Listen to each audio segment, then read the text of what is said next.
Well, today I am joined for a very important conversation by two of our very own Gateway people. You will know both of them, probably one more so than the other. David was here for a short period of time, but I'm going to introduce them really quick and ask them to kind of explain where they are, give us an update on their life before we jump into the relevant topic we'll be discussing about today. First up is Dr. Lusharon Wiley. She got her EDD from the University of West Florida on diversity and inclusion. And right now she serves as the Director of Corporate Culture at Innisfree Hotels. Lusharon, do you mind explaining that a little further?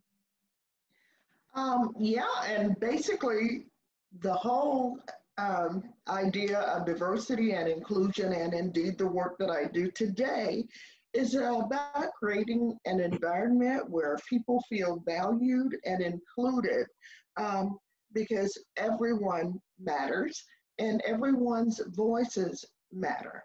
And so in the current role that I do, it's helping to create an environment where, regardless of what position you hold in the company, we want to hear what you think.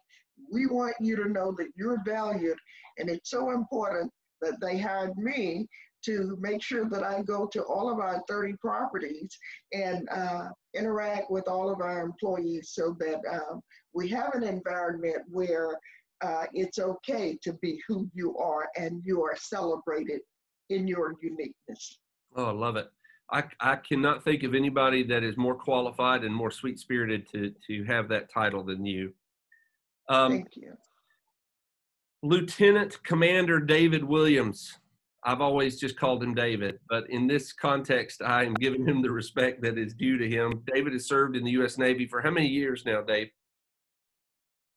Just hit 12 years this month. 12 years this month. Has flown the F-18 Hornet on and off a ship. And here in Pensacola, you did training. And David has been a source for many of us on staff, Seth, myself included, of talking through many of the issues we're seeing in the news right now. In the past, giving us kind of a unique perspective, a more qualified perspective. He also has the Spirit of Christ and is very, very well informed of much of the history and much of the current state of things. And I think I chose him today because I really value his opinions. So David, what have you been up to? Oh man, what haven't I been up to? So first of all, I want to say hi to everyone from Gateway. For those who remember me, we've absolutely missed you guys. My wife and I have conversations when we get to go back home. And it's kind of weird because we've had no home. We've lived in, I think, nine different locations since we've been married. But we call Pensacola, Florida home, and it's the only reason why is because of Gateway. So we miss you guys very much. We're trying to figure out right now how to get down there as soon as possible. But since we've gotten back from Italy, COVID happened. So I haven't even made it back home to see my family yet. So we are coming. We'll be there. But it just might take us a minute or two. What have I been up to? So like I said, I just got back from Italy, served over there doing some staff work for a couple years. And then right now I'm getting requalified back now in the Super Hornet, so I can go out and do a fleet tour for another 3 years or so. But yeah, that's, we left you guys with 2 kids. Now we have 3. So we're on the family and just trying to, I guess, corral the knuckleheads and enjoy the time that we have with them. Well, good stuff. Well, let's start off, if you don't mind, with a prayer, and then we'll launch into our discussion. Father God, thank you for giving me the opportunity today to sit with 2 good friends, with Lusharon and David. And God, I thank you so much for their spirit that they carry with them, and for their ability to reflect on a situation that many of us might have never experienced and might not fully understand. God, I pray that today this conversation between the three of us is Spirit-led, and that the hearts that listen to it at Gateway will be blessed by it. In Christ's name we pray. Amen. Well, given the state of affairs in our country right now, especially after the events in Minneapolis with George Floyd, and especially months after the case of Ahmaud Arbery, this is a time, I have to be honest, where I kind of grew up thinking that we had blown by this and it was over with. In my naivete, I never thought I would ever see racial tensions explode like they have. That both makes me ashamed of being so ignorant and feeling so confident in humanity. But there are a lot of feelings, and what I really wanted us to do today is I wanted our people at Gateway to hear your hearts and to hear a different perspective on this, because there are so many of us that are influenced by articles, whether they be true or false, that come across Facebook that are meant to do nothing but inflame. We are influenced by politicians that are our favorites, or others that are the most hated. And a lot of that deflects from the reality of the current situation. So I don't really care who goes first, but I wanted you guys, if you will, just give your brief perspective on the current states of the riots and your feelings on that. We'll go David first. How about that? Oh, really? I was going to say, Lusharon probably has far more wisdom than I. But if I must, so first of all, you said you thought we were past it, and you know, I would say first of all, don't beat yourself up and feel like you were being naive. That's not fair, because there are a lot of places where race isn't a problem, or at least not in a way that you might see it. As I've gone through life, I've gone through different periods. I've lived in urban Kansas City. I've lived in rural Boonville, Missouri. I went to the United States Naval Academy, which was very much a mixed bag on purpose. They strive for diversity out there, and racism is absolutely not tolerated. You know, I've been out to the fleet, and I've gotten to see just tons of different great people from all around, really the world even. So kind of depending on where you are, you may or may not see it, and that's okay. If you didn't think that there was issues or whatever, I'm not going to fault you for that. And honestly, a lot of the things that I have felt over the past, probably 10 to 15 years, have been more so from my own personal experiences anyway. So I will say, I'm not surprised at where we are right now, and I say that because we kind of started to verge on this, I think about 5 years ago. So I think if you remember, there was a man named Eric Garner, right? So the first man who we caught on tape, or who was caught on tape saying, "I can't breathe," and a police officer continuing to do whatever it was he was doing, that ultimately Eric Garner would pass away. And that was actually, that news story came up while I was moving from Lemoore, California to Pensacola, Florida. And I remember having a conversation with my mom that night. A couple of things that happened previous to that, not too far before that. I want to say maybe Trayvon Martin was shortly before that, and a couple other things. And I remember saying to my mom, was like, if this doesn't get under control, we're going to see an explosion. And then I remember while we were in Pensacola, so from 2015 to 2018, we saw Alton Sterling, we saw Philando Castile, and a couple other things. And then that's when Colin Kaepernick started his protests. And so we started to, again, kind of see it. But I think also the Walter Scott case came up while I was there. So we started to see some other things where clearly we were having an issue. But I don't think anything ever really hit the level of egregiousness that we saw last week. And we saw really two different stories. One of them was very much overshadowed, but there was, if people hadn't seen, there was a young white woman who was asked by a black gentleman to put a leash on her dog. She was walking her dog in Central Park, and the law is you have a leash on your dog. He said, "Hey, can you put your dog on the leash?" And she was not pleased by that, and so he pulled out his phone and recorded her. And she threatens him first, like, "Hey, if you don't leave me alone and stop recording me, I'm going to call the cops and tell them that there's a African-American man harassing me."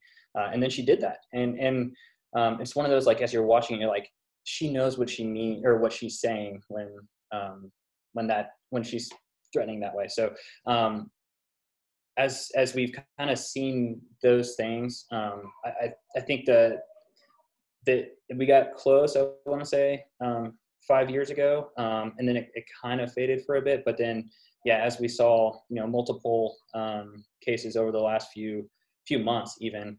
So yeah, you mentioned Arbery, Floyd, but there was also Breonna Taylor and Atiana Jefferson. Those are also very sad cases of things that happen.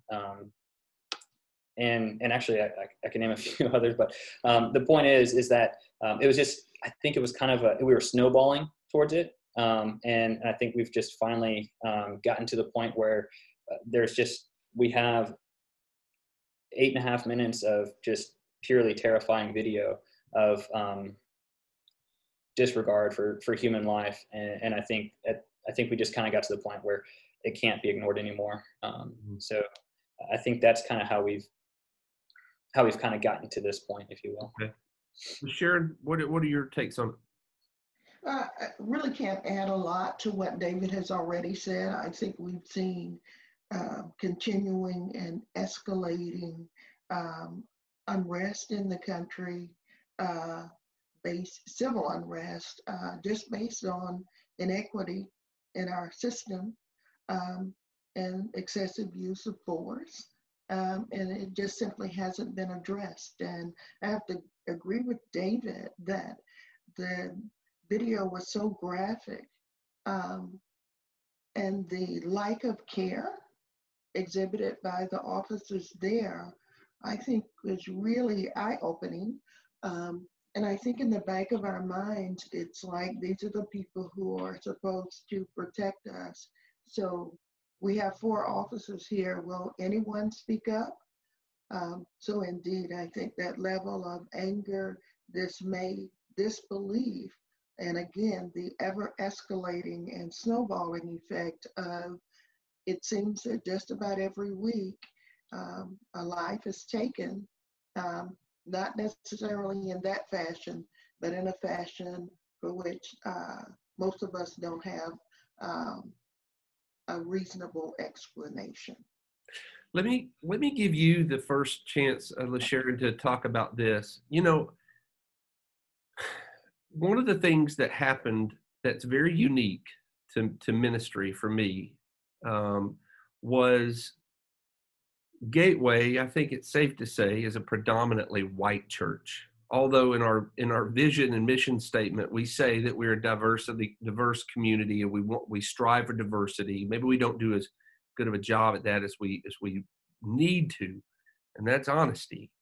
But one of the things I got immediately after these things started going crazy was this rush of various Caucasian people within Gateway who weren't angry, but they were terrified because they did not know what to contribute. They were afraid if I speak out on Facebook, it's going to be misconstrued. If I speak to a friend, it might be taken the wrong way. Given that state of fear, how would you encourage white people who do have a heart and concern and want to help to help? Thank you for the question. And let me first of all say it has historically been through the lenses that I see that the Church of Christ the churches of Christ have historically not been as vocal and as involved as some other groups have been. Okay. So preferencing that, my statement to, I want to say all people, and here is where I believe that we can make a difference. We don't talk to each other. We simply don't talk. When we come in, we will look at each other in awkward silence. We will talk about everything except the elephant in the room. So for me, this conversation today is a big step forward because we don't expect anyone to be able to just go out and instantly slay the dragon. But for me to know simply that you care. Today, I had 2 people come in my office who were not of the same race group that I am to say, Lusharon, how are you? That made a difference. And then my CEO came in and then we had a conversation. But here's the bottom line. We have to begin to talk about what is going on. We have to make ourselves vulnerable to each other. And the message I gave to them is, while the issue of who is being killed, that is very much a Black issue, and it is Black men predominantly. However, the issue of misuse of power, the overuse of force that results in death, that's an American issue. And I want to remind everybody that I too sing America. That's Langston Hughes that I'm quoting, by the way, who wrote a poem about, though my skin is darker, I still sing America. We have David right here, someone in the armed services of America. So when we think about death, misuse of force, mistreatment, unequal policies, please think first, yes, it's being directed primarily at African Americans and other people of color. But also remember, we too are Americans. Good statements. David, how would you instruct, I know you already have, but how would you instruct people to be able to contribute to, I don't know, making their voice heard?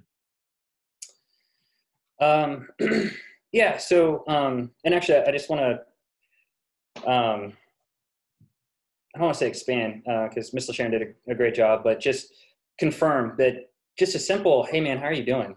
Or, hey, how are you doing?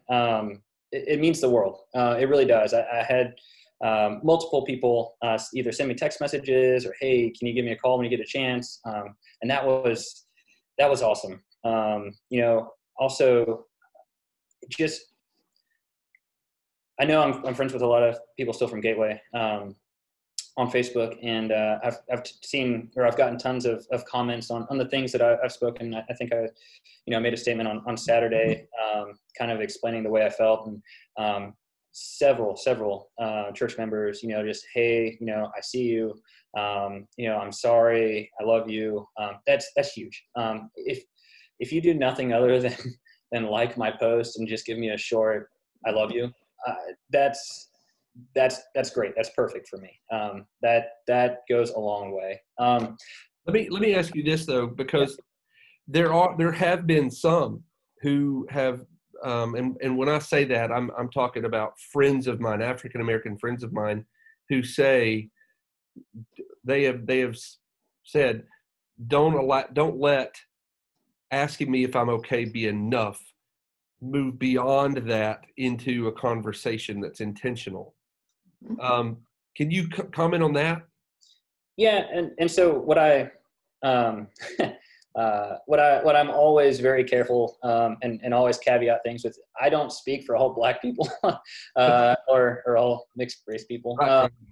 But everybody's gonna be different, right? So the way I feel about something is going to be different. But we've all had different experiences. My experiences have come mostly from a rural perspective, and kind of more fringe, covert racism, if you will. But some of the people may have experienced things differently. So, I'm not saying that they're wrong by any means. But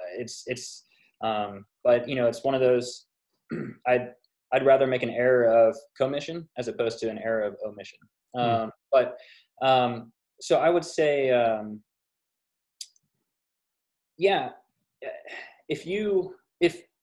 if you're not comfortable with going any further than just liking my post and or leaving a comment with me, I'm not going to hold that against you. But if you feel called to do something more, obviously, with COVID-19, I hesitate to say, go protest your heart out, because obviously we still do have a pandemic going on.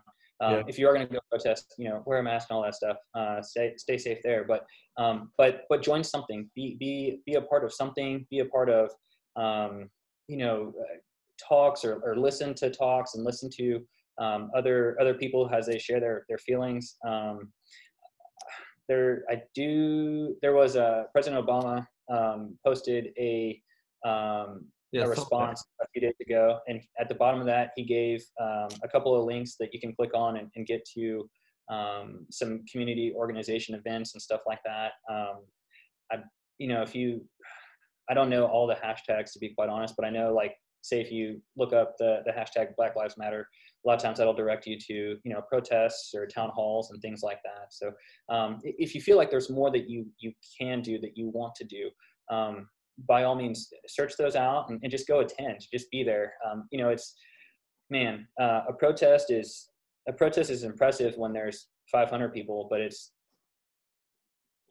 way more impressive when there's 5,000 people there. So if nothing else, if just standing there just to see what people are talking about, just to have a presence, just to let people know that you're there with them, I think that's super helpful. So, and let me go to Lusharon on this, and I agree with David. I think some of the fears that I'm hearing from people, and that I have had myself in the past, is if I go join a protest, what if a riot breaks out? What if the looting breaks out? What do I do in a situation like that? That may be too heavy, but that's kind of what I want to slay the giant as much as I can. Go ahead. Yeah, it's unfortunate that a lot of the riots, and I want to call them a lot of what we're seeing as civic unrest, has turned violent. And I don't know that any of us here have the answer to what to do once it turns violent and it escalates. Obviously, if you're in the midst of it, you want to be a voice that says, hey, let's obey, let's disperse, let's leave. In Pensacola, the protest has been not violent. Right. So that one's an easy enough thing to do. And I want to go back to your original question about engaging folks across conversation. Okay. And sometimes saying, hey, how are you, is, as we've said, a good thing. But then we could go further and use this tool to say, I want to check in with you. Tell me how you are feeling. And in fact, how does this impact you on a daily basis? Lusharon, I want to know more. David, I want to know more. And when you are ready to know more, and it is okay to take baby steps, but when you want to know more, acknowledge your own blind spots. I heard you say earlier, I was surprised. That was a blind spot. For maybe some of the rest of us, it was not surprising because it has kept snowballing. The second thing is be willing to learn. People will say to me, well, I don't see color. Well, yeah, you really do. Unless you're blind, you see color. Because when you say to me, I don't see color, do you realize that you're dismissing part of my identity? I am a beautiful woman who has a lot of color in her skin. So understand that we can both learn from each other. So be willing to learn, acknowledge what your blind spots are, and remember that all of us are children of God. And we have a shared goal. We want to get to heaven. We don't want to treat people differently based on color or ethnic origin, et cetera, et cetera. So we want to be the person that creates an inclusive environment. And one of the things I feel like it's so important for me to say, Sure. W.E.B. Du Bois talks about double consciousness. And what that is, you're saying, well, Lusharon, what is that? Well, it's when I have to act one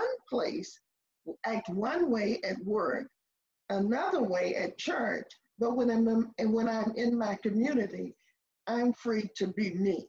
So when we talk about the duality of our identity, so many times we're suppressing some of our identity so that we can fit in. Lusharon, why does this happen? Because society constructs who we are. Society has told us that when you look at this group of people, these are the assumptions you make about them. So in order to navigate just daily living, we often have to be dual in who we are and in how we interact with others. I know I've gone on and on, but there you go. No, that's what I love it. And you know, I'm in dealing with people who have a knee-jerk reaction to racial tensions, especially white people that deal with this. A lot of times I find that we try to hide behind statistics that show, oh, well, African American, the statistics of criminal activity is so high compared to white people. And I don't think that those statistics accurately reflect a culture. What they reflect a lot of times are societal oppressions, poverty-stricken areas where you know, things such as predatory lending and all of those things cause a lot of the poor to turn to crime and different things like that. And so you know, I want, when it comes to things such as the Black Lives Matter movement, I've heard people say, well, all lives matter. And then you had, of course, the police officer moniker, Blue Lives Matter, to protect the police, or White Lives Matter too. I've seen that. How can you give us advice on how to be patient when things like this occur? And, oh, you know, Jesus said to his disciples, you know, he who has ears, let him hear. What would you say to someone like myself or someone that needs to learn how to be patient and listen? David, you go first on this one. So I'm glad you brought up the Black Lives Matter, because it is, I think that has been a frustration of mine, you know, since it started. I think it started after Ferguson, Missouri. So again, that 2015-ish time frame, I can't remember exactly off the top of my head. So Black Lives Matter is, it is encompassed by all lives, right? All lives can't matter unless Black lives matter. Blue lives, or all lives can't matter unless blue lives matter. All lives can't matter unless white lives matter. We get it. So when someone says Black lives matter, that's not to say that blue lives don't matter, that white lives don't matter, that other lives don't matter. That's not at all. It's hey, look, here's a group of people who we're not real sure right now that the system, I don't know how to use a better term, but we're not real sure right now that all Americans really do believe that our lives matter. And I think, you know, this last week was a perfect example of that. I mean, if you look at the officer's demeanor as he is literally killing a man, the dude, it appeared, couldn't have cared less as to whether or not Mr. Floyd lived or died.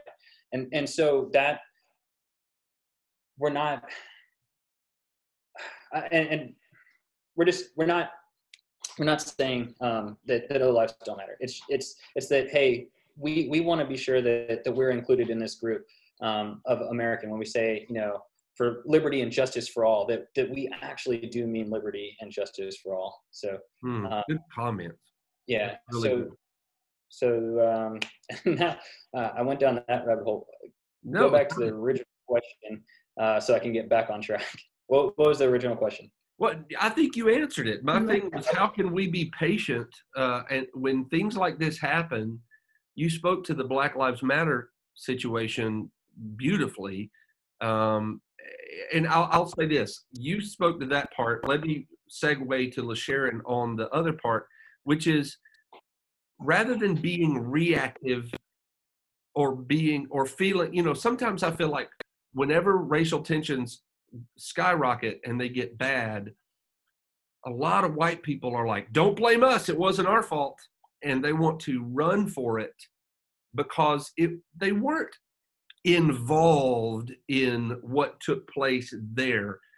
So sometimes we can hide behind the privilege of that by not being involved and refusing to take ownership of the historical problem that led to this issue.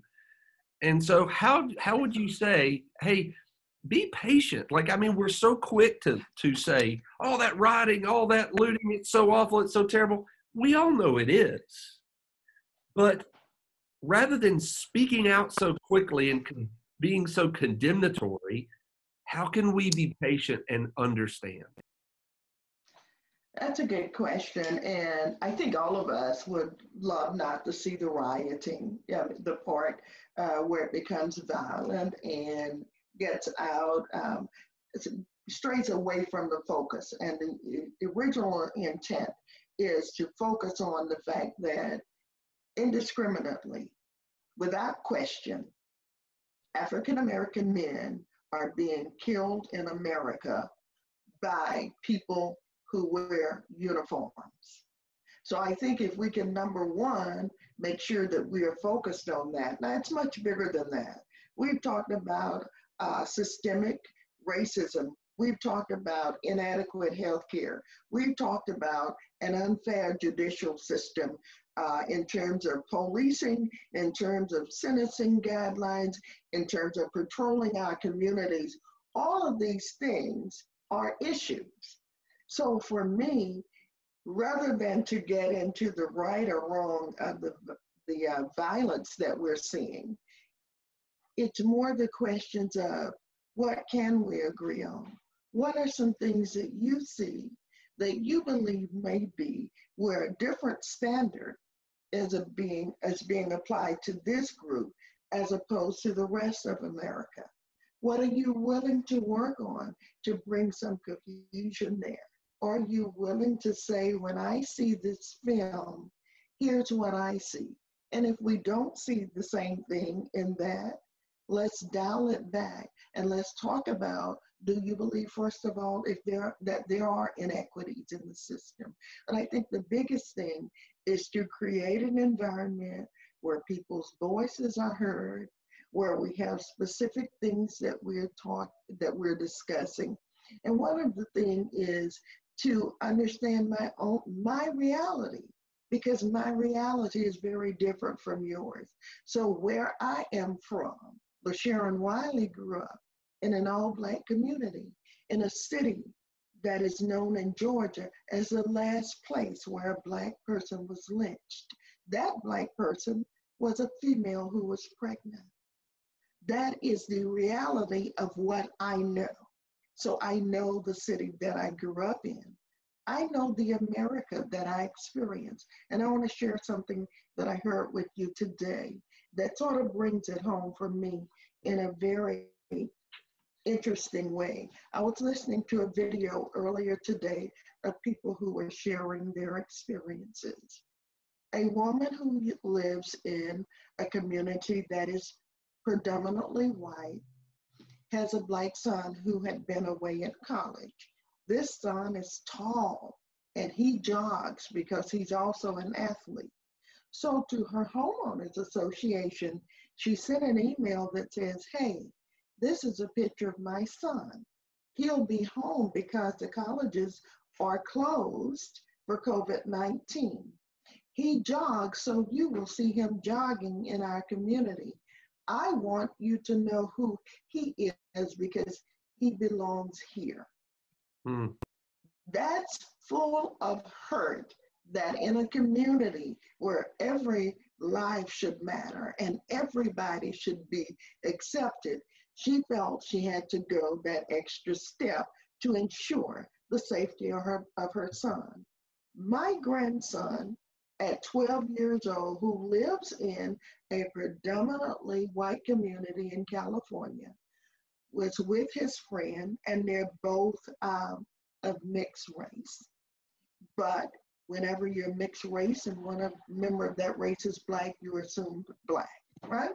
So he begins to run with his friend and he says, hey, let's run home. His friend, who is more street savvy, said, man, we can't run home. We black. They'll shoot us. We need to walk.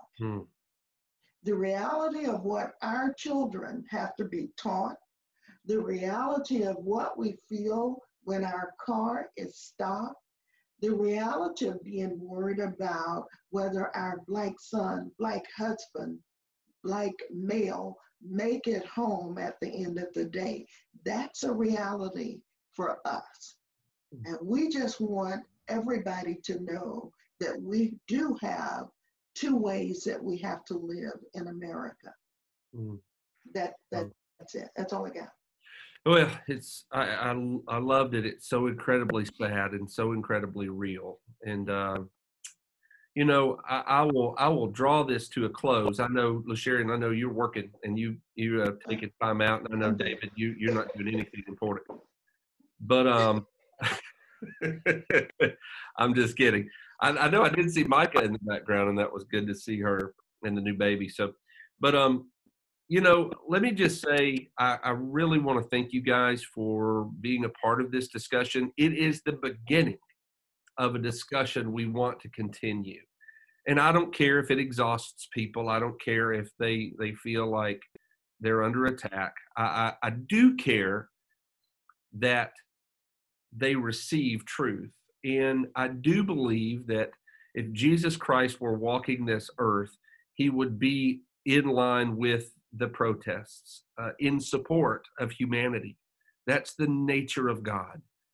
And so I think when it comes to the fruits of the Spirit, showing brotherly love, showing peace, patience, kindness, all of those things are wrapped up into our identity to the point where we owe it to each and every single person to treat them like we want to be treated.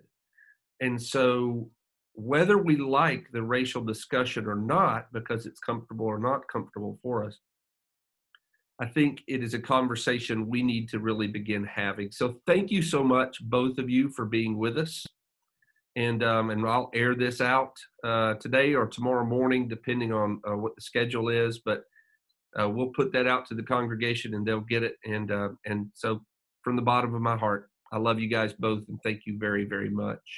Thank you for the opportunity. Mm-hmm.